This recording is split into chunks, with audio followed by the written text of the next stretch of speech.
할렐루야. 한 주간 평안하셨죠? 우리 함께 마음을 모아서 11월 15일 수요일 저녁 예배를 성부, 성자, 성령의 이름으로 드립니다.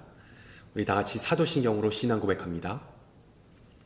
나는 전능하신 아버지 하나님, 천지의 창조주를 믿습니다. 나는 그의 유일하신 아들, 우리 주 예수 그리스도를 믿습니다. 그는 성령으로 잉태되어 동정녀 마리아에게서 나시고 본디오 빌라도에게 고난을 받아 십자가에 못 박혀 죽으시고 장사된 지 사흘 만에 죽은 자 가운데서 다시 살아나셨으며 하늘에 오르시어 전능하신 아버지 하나님 우편에 앉아 계시다가 거기로부터 살아있는 자와 죽은 자를 심판하러 오십니다. 나는 성령을 믿으며 거룩한 공교회와 성도의 교제와 죄를 용서받는 것과 몸의 부활과 영생을 믿습니다. 아멘. 우리 함께 찬송가 314장 하시겠습니다. 314장입니다. 예전 찬송가는 511장이고요. 314장 내 구주 예수를 더욱 사랑, 우리 함께 찬양합니다.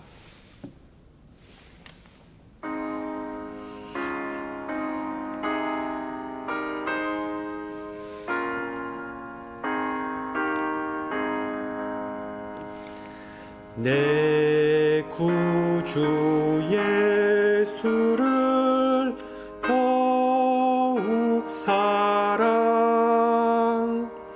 엎드려 비는 말 들으소서.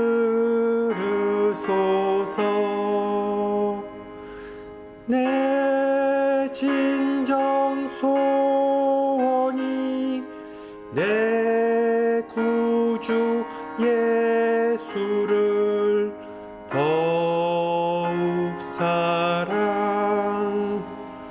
더욱 사랑. 이전엔 세상 낙 기뻤어도 지금 내 기쁨은 오직 예수. 다만 내 비는 말 내 구주 예수를 더욱 사랑 더욱 사랑. 이 세상 떠날 때 찬양하고 숨질 때 하는 말 이것일세. 다만 내 비는 말 내 구주 예수를 더욱 사랑 더욱 사랑.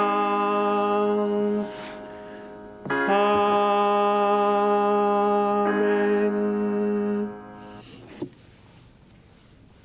네, 하나님께서 오늘 저녁 우리에게 주신 말씀 마태복음입니다.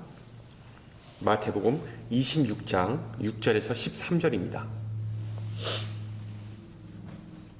마태복음 26장 6절에서 13절 말씀, 제가 가진 성경으로 신약 45페이지입니다.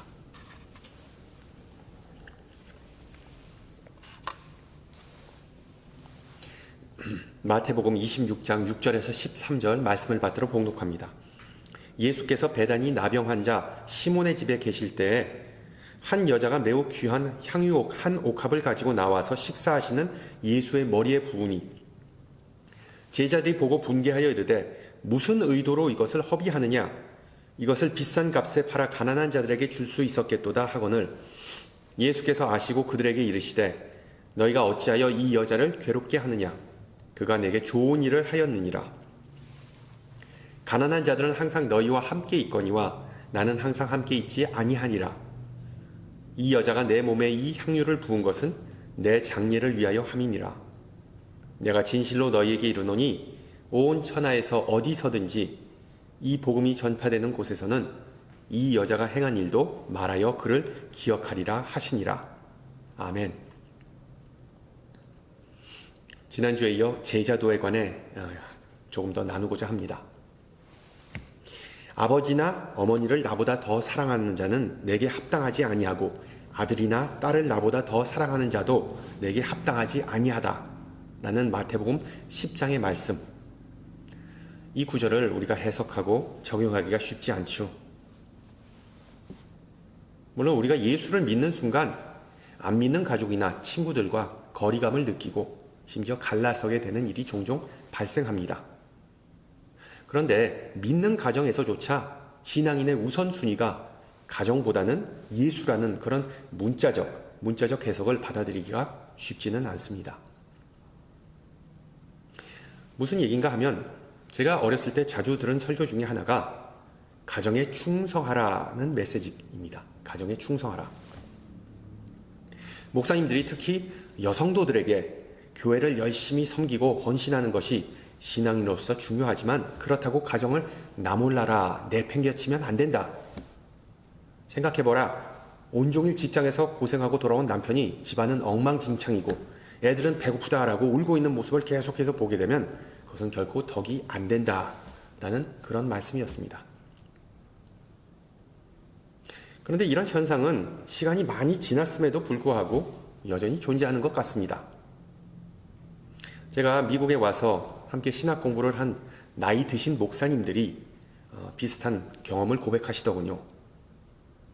와이프가 교회 일에만 신경이 쏠려서 집에는 거의 없다라고 투덜거리는 남자 성도가 교회 내에 꽤 있다는 것입니다. 심지어 아내들이 살림하는 게 싫어서 교회에만 가 있다라고 주장을 하는 남편들도 있다는 것입니다. 그래서 그 남편들은 아내들이 예수님에게 헌신하는 것만큼 가정에도 좀 헌신했으면 좋겠다라는 것입니다. 여러분은 어떻게 생각하시나요? 나는 충분히 2마리의 토끼를 잡을 수 있다. 예수님과 그리고 가정. 아니면 예수님은 나의 절대적인 충성을 원하시기 때문에 예수가 먼저다. 오직 예수. 무슨 소리냐? 우리가 다 예수님이나 제자들처럼 미혼으로 살 수도 없고 정처 없이 살 수 없어서 가정부터 챙기고 교회 일 하는 것이 바람직하다 등등 대충 이런 반응들이 나오겠죠. 자, 이런 상황에서 예수님을 향한 우리의 헌신의 기준, 정확한 잣대는 도대체 어떤 것이어야 할까요? 그 실마리를 우리는 오늘 읽은 본문 향유 옥합을 예수님께 바친 여인의 모습 속에서 발견할 수 있습니다. 순환 기간에 있었던 이 사건은 우리에게 잘 알려진 이야기지만 그 의미는 결코 쉽지 않습니다. 왜? 그 여인의 행동에 대해 마태복음 저자는 제자들과 예수님의 반응이 대조적이었다고 기록하기 때문이죠. 오늘 본문을 살펴보기에 앞서 우선 예수님 시대의 문화적 배경에 대해 잠깐 살펴보고자 합니다. 예수님 시대에는 손님, 특히 귀빈이 집을 방문하면 집주인은 그 사람의 아껴놓았던 향유를 머리에 붓는 그런 전통이 있었습니다. 기름을 부음으로 여행을 하면서 몸에 밴 그 땀 냄새를 제거한다는 실질적 의미. 또한 기름은 하나님의 축복을 상징하였기에 하나님께서 그 가정을 그 가정뿐만 아니라 방문객을 축복하신다는 그런 상징적인 종교적인 의미를 수반하였습니다. 마가복음에도 오늘 본 사건이 기록되었는데 거기서 이 향유의 정확한 액수가 거기는 언급됩니다. 300데나리온. 한 데나리온은 신학시대 팔레스타인 지방 일꾼의 하루 품삯이었습니다. 하루 품삯. 우리가 사는 캘리포니아에서 시간당 최저임금은 15불 50전 하죠. 그리고 하루에 한 8시간을 일한다고 가정하면 하루에 하루 품삯은 120불이라고 생각할 수 있습니다. 자, 120불 곱하기 300이면 36,000불이라는 금액이 나옵니다. 36,000불. 요즘 거의 고급 세단, 중형 세단 한 대 값과 맞먹습니다. 여러분 상상이 가십니까? 그 조그마한 향수 한 병이 지금의 자동차 한 대 값이가 맞먹었습니다. 그러니까 그 여인은 그 향유 한 병을 예수님 머리와 몸에 부음으로 차 한 대 값이 순식간에 날아갔다는 얘기입니다. 얼마나 허무합니까?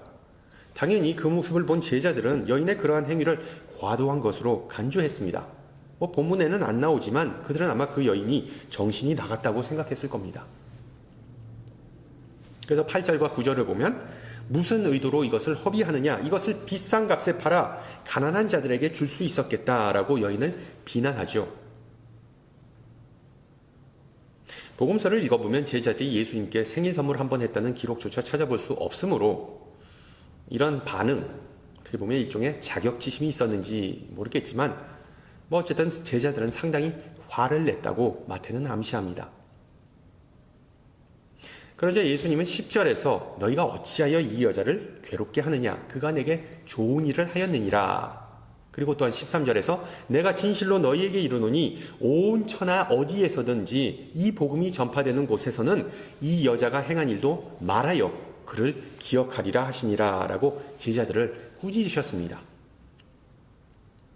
자, 제자들은 여인의 행위를 낭비라고 판단하였지만 예수님은 그것을 일종의 선교 행위라고, 선교의 일환으로 보셨습니다. 실제로 이 이름 없는 여인의 이야기는 마태, 누가, 그리고 요한, 마태, 마가, 누가, 요한, 복음서들을 통해서, 성경을 통해서 현재 우리에게도 전해졌기 때문에 예수님의 이런 말씀이 성취됐다고 볼 수 있겠죠. 그런데 우리는 여기서 의문을 갖게 됩니다.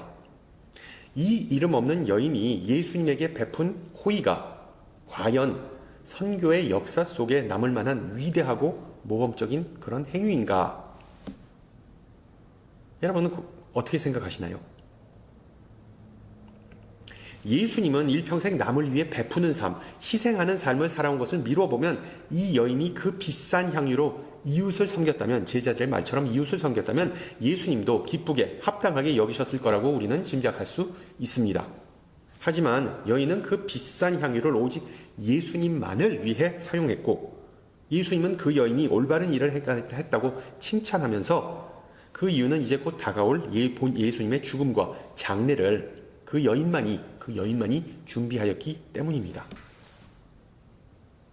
알다시피 예수님은 흉악한 범죄자처럼 십자가에서 돌아가셨고 오직 아리마대 사람 요셉과 니고데모 덕분에 제대로 된 장례를 치를 수 있었습니다.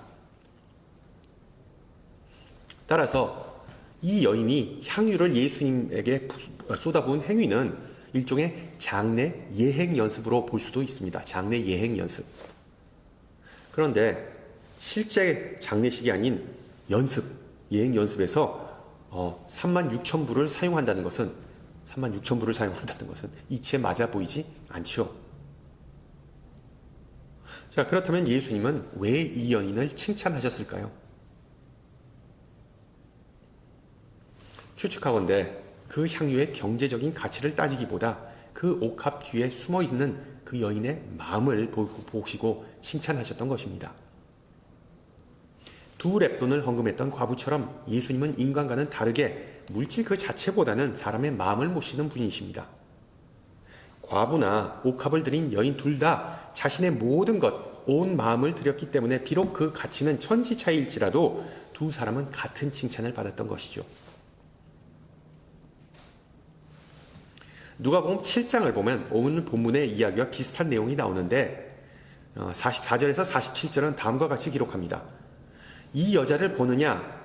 내가 내 집에 들어올 때 너는 내게 발 씻을 물도 주지 아니하였으되 이 여자는 눈물로 내 발을 적시고 그 머리털로 닦았으며 너는 내게 입 맞추지 아니하였으되 그는 내가 들어올 때부터 내 발에 입 맞추기를 그치지 아니하였으며 너는 내 머리에 감람유도 붓지 아니하였으되 그는 향유를 내 발에 부었느니라. 이러므로 내가 네게 말하노니 그의 많은 죄가 사하여졌도다. 이는 그의 사랑함이 많음이라. 사함을 받은 일이 적은 자는 적게 사랑하느니라. 누가복음에 나온 여인이 거리낌 없이 옥합을 깨서 향유를 예수님의 머리가 아닌 그 발에 부은 이유는 그 여인이 예수님을 이 세상의 그 누구보다 그 무엇보다 더 사랑했기 때문이라고 누가는 보고합니다. 예수님과 그 여인의 관계가 마치 데이트하는, 연인을 연상케 하는 대목이죠. 자기가 너무 사랑스러우면 눈에 뭐가 씌어서 그런지 마구마구 줍니다. 연인을 위해 카드 긁는 것이 전혀 아깝지 않습니다. 물론 결혼하고 세월이 지나면 카드 긁는 게 조심스러워지죠. 여러분, 인간은 사랑하는 만큼 베풀죠. 그리고 그렇게 주는 행위는 절대로 아깝다고 생각이 들지 않습니다. 그래서 저는 이 이야기를 읽을 때마다 이 여인이 참 부럽습니다. 왜냐하면 저는 그 여인만큼 나의 모든 것을 주님께 드리지 못했을 것 같기 때문입니다. 그만큼 예수님을 향한 나의 사랑이 뜨겁고 아름답지 못하다는 아쉬움이 드는 대목입니다. 간절한 소망이라는 시가 있는데 그 내용은 다음과 같습니다. 사랑을 줄 수 있는 자도 아름다운 자이며 사랑을 받을 수 있는 자도 아름다운 자입니다. 그리고 조금만 생각의 깊이를 더해도 이내 깨닫게 됩니다. 사랑을 줄 수 있는 자도 행복한 자이며 사랑을 받을 수 있는 자도 행복한 자라는 사실을. 세상에서 가장 불행한 인간은 자기밖에 모르는 인간입니다. 자기밖에 모르는 인간은 사랑을 느낄 수 없으며 사랑을 느낄 수 없는 인간은 행복도 느낄 수 없기 때문입니다. 참된 행복과 기쁨은 오직 하나님에게서 오는 것이기에 이 시에 나온 것처럼 모든 것을 바쳐서 예수님을 사랑하고 싶다는 마음은 누구에게나 있습니다. 그런데 왜 향유를 드린 여인처럼 우리가 살지 못하는 것일까요? 왜 우리는 그런 아낌없이 주는 헌신을 하지 못하는 것일까요? 그 여인이 그 귀한 옥합과 향유를 구매하기 위해 투자한 시간과 노력, 추측하건대 엄청났을 겁니다. 그 옥합, 옛날에는 옥합이 참 가보이자 자신의 생명과도 같았을 것입니다. 그 옥합을 이렇게 선반에 놓고 볼 때마다 배부른 느낌, 아마 자신은 부자 된 느낌이 들었을 거예요. 그런데 갑자기 예수님과의 만남은 자신의 인생과 가치관을 완전히 뒤바꿔 놓은 그런 사건이었습니다. 자신이 애지중지하던 그 옥합도 예수님에 비하면 뒷전이 되어버리고 예수님만 사랑하게 되었기 때문에 그 귀한 향유는 예수님에 비하면 하찮게 느껴졌던 것이죠. 성도 여러분, 혹시 영적으로 메마르고 무기력함을 느끼십니까? 여인과 같은 사랑을 회복하기를 소망합니다. 그 사랑은 세상의 모든 두려움과 집착으로부터 우리를 자유롭게 해주는 위대하고도 강력한 힘이기 때문이죠. 그렇다면 예수님을 향한 그 여인의 사랑이 순수하고 아름다웠다면 왜 제자들은 그 모습을 보고 못마땅해 했을까요? 개인적으로 제자들이 예수님을 그 여인만큼 사랑했다고 봅니다. 적어도 예수님께서 갈릴리 해변에서 제자들을 부르셨을 때 그들은 모든 것을 뒤로한 채 예수님을 따라갔습니다. 자신의 가족을 뒤로하고 자신의 생명을 예수님께 맡겼다는 사실은 그들의 사랑과 충성이 남 못지않거나 남보다 더 뛰어났음을 암시해주는 대목입니다. 그런데 제자들의 문제는 자신들만 예수님을 제대로 사랑하고 섬기고 있다는 그런 편견에 사로잡혀 있었던 것이죠. 알다시피 남성과 여성이 사랑을 표현하는 방식은 다릅니다. 제자들은 그 여인이 향유가 담긴 옥합 한 병을 가지고 예수님을 사랑하고 섬기는 그 모습, 그 방식을 도저히 받아들이고 이해할 수가 없었던 것입니다. 결론적으로 그들은 그 여인의 사랑은 잘못된 것이고 그 사랑의 표현 방식 또한 틀린 것으로 생각한 것입니다. 그들에게 있어 예수님을 사랑하는 올바른 방식은 그 거금을 가난한 자들을 위해 나눠주는 것이었고, 그러한 기준을 가지고 생각하고 사람들을 대하다 보니까 그 여인의 섬김은 무의미하고 무용한 것으로밖에 비춰지지 않았습니다. 서도에 말씀드렸듯이 36,000불이라는 큰 금액을 불과 몇 분 만에 눈 깜짝할 사이에 날려버린 것, 카지노 같은 데서나 있을 법한 일로 간주되었기 때문이죠. 그런데 우리가 오늘 본문을 잘 생각해보면 발생한 갈등은 누가 옳은가 틀리냐의 문제가 아니라 가치 판단의 문제입니다. 자신과 다른 것이 틀린 것은 아닌데 일평생 갈릴리 호수에서 배 타고 물고기만 잡았던 어부들에게 이런 구분은 상당히 힘든 것이었겠죠. 물론 예수님을 3년 동안 따라다니면서 어느 정도 시야가 넓어지고 사고가 열렸을 법한데 그들에게는 아직도 갈 길이 많이 남았음을 보여주는 사건입니다. 예수님의 공생의 사역은 유대인과 이방인, 남성과 여성, 정결한 자와 부정한 자, 부자와 가난한 자의 사이에 막힌 담을 허물고 그리고 경계를 뛰어넘는 그런 특징이었습니다. 그렇게 하신 이유는 하나님의 백성과 하나님의 가정은 다 하나이고 그 누구에게 열려있고 모든 이들을 다 반긴다는 메시지를 예수님께서는 전하시고 싶으셨기 때문입니다. 그런데 제자들은 자신들의 생각과 다르다는 혹은 틀렸다는 이유로 그 여인을 배척하고 환대하지 않았습니다. 제자들에게 예수님을 올바르게 따르고 섬기는 방법을 그 말씀을 듣고 따라하는 것이지 그 여인처럼 어떻게 감정을 앞세워 사랑을 표출하는 것은 일종의 유치한 것으로 생각됐습니다. 그래서 제자들은 그 여인의 마음과 행동뿐만 아니라 그 여인 자체를 용납하지 못했던 것입니다. 싫어한 것이죠. 제자들의 이와 같은 마인드, 우리 신앙인들이 쉽게 빠지는 영적 함정입니다. 우리 모두 다 나름대로의 개성, 가치관 그리고 삶의 방식이 있는 것처럼 신앙에도 호불호가 갈립니다. 내가 신앙적으로 이해하기 힘든 것들이 분명히 있을 수 있습니다. 예를 들어 흑인교회 예배를 드리신 분들은 아시겠지만 거기서는 예배를 기본적으로 2시간에서 3시간 드립니다. 그냥 어떤 때는 정신이 없죠. 회중은 시도 때도 일어났다 앉았다 아멘을 외치고 춤추고 그냥 손뼉치고 설교자는 이렇게 주머니에 손을 넣고 설교하거나 아니면 장로나 집사들은 다 뒤에 교회 중직들은 뒤에 앉아서 의자에 앉아서 다리 꼬고 그리고 가끔씩 고개 끄덕끄덕 흔듭니다. 이러한 예배 스타일, 이러한 모습 우리와는 안 맞는 것이지 틀린 것은 아니죠. 어떤 목사님은 그런 모습을 보고 어디 감히 하나님 앞에서 다리 꼬고 앉아가지고선 고개 끄덕거리고 있냐 그냥 분개하시더라고요. 특히 신앙생활을 오래 하고 성경 지식이 많은 사람은 뚜렷한 신앙의 잣대를 가지고 남을 판단하는 그런 성향이 있죠. 매사에 이것이 하나님께서 기뻐하는 것이고 이것이 성경적인 것이다 라는 부연 설명을 하면서 자신들의 의견을 관철합니다. 우리가 놓치기 쉬운 부분은 신앙인들의 삶과 신학적 그리고 신학적 배경이 다 다를지라도 우리를 교회되게 하는 것은 그리스도의 사랑입니다. 하나님의 사랑은 변함이 없고 틀림이 없고 그리스도 예수 안에서 우리를 다 하나 되게 합니다. 그래서 우리 개개인 모두가 다름에도 불구하고 그리스도의 마음을 품고 하나님의 나라라는 목적을 가지고 그리스도의 몸된 교회를 세우고 섬기는 것, 이것이 바로 우리 신앙의 척도입니다. 헌신의 기준입니다. 우리의 사명은 교회가 되는 것이지 교회 문 앞에서 어떤 무지기처럼 수위 아저씨처럼 누구는 들어가도 되고 누구는 안 되고 라를 판단하는 것이 결코 아닙니다. 예수님은 길이요 진리요 생명이고 우리의 신앙의 산 증거이자 근본이고 그 외의 모든 것들은 다 부수적입니다. 예수님과 복음을 문화적 그리고 시대적으로 다르게 바라보고 해석한 현상들일 뿐이라는 것이죠.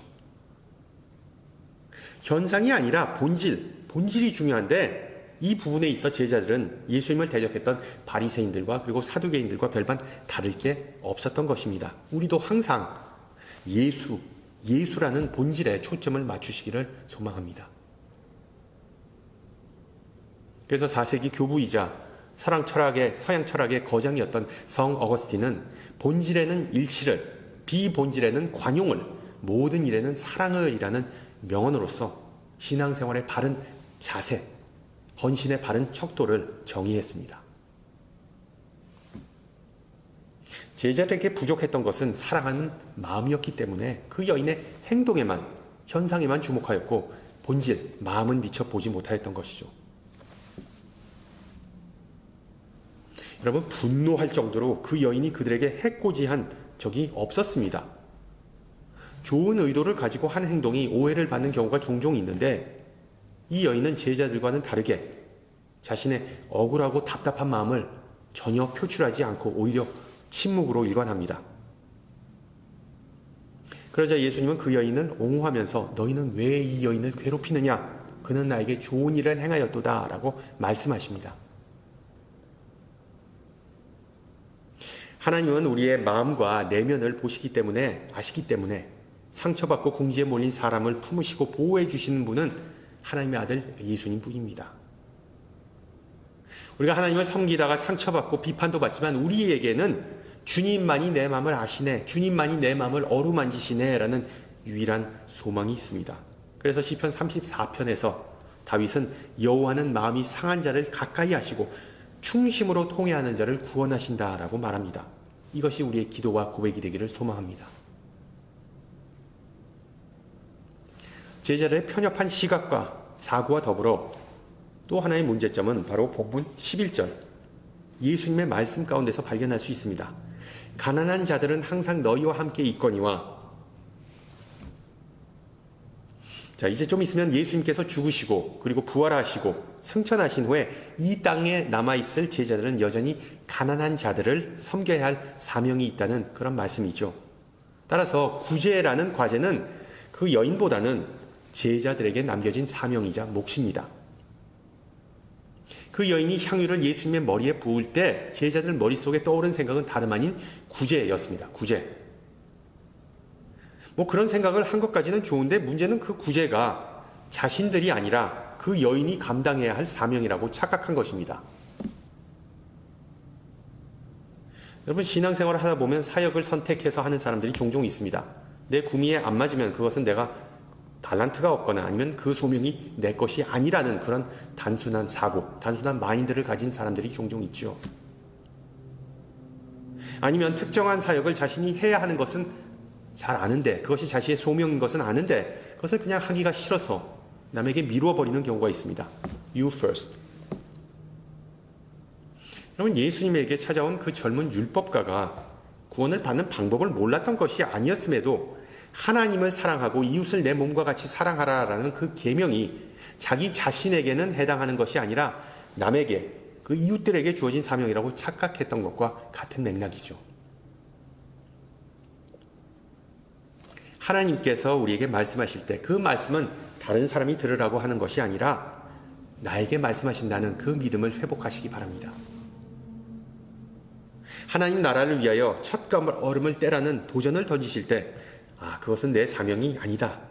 너무 부담스럽다. 내가 준비가 안 됐다. 좀 기도해보겠다. 나중에 라는 말로써 제자들과 같은 오류를 범하지 마시기 바랍니다.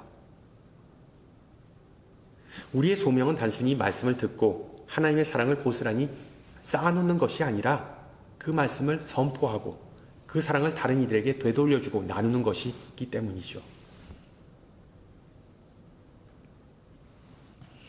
결론적으로 하나님을 향한 이 여인의 사랑의 손길에 대해 예수님은 온 천하에 어디서든지 이 복음이 전파되는 곳에서는 이 여자가 행한 일을 말하여 그를 기억하리라 하고 그녀를 축복하셨습니다. 그 여인의 이름은 끝끝내 알려지지 않았지만 그 여인의 고귀한 손길은 길이 기억될 것이라는 약속을 하셨습니다. 그리고 그 약속은 하나님의 소명을 묵묵히 수행하면서 예수님을 사랑하고 섬기는 바로 우리에게 주어진 것임을 마음속 깊이 간직하시기를 축원합니다. 함께 기도합니다. 귀하신 주님, 오늘 주신 말씀을 통하여 성도의 사랑과 헌신에 대해 다시 생각하게 해주심을 감사드립니다.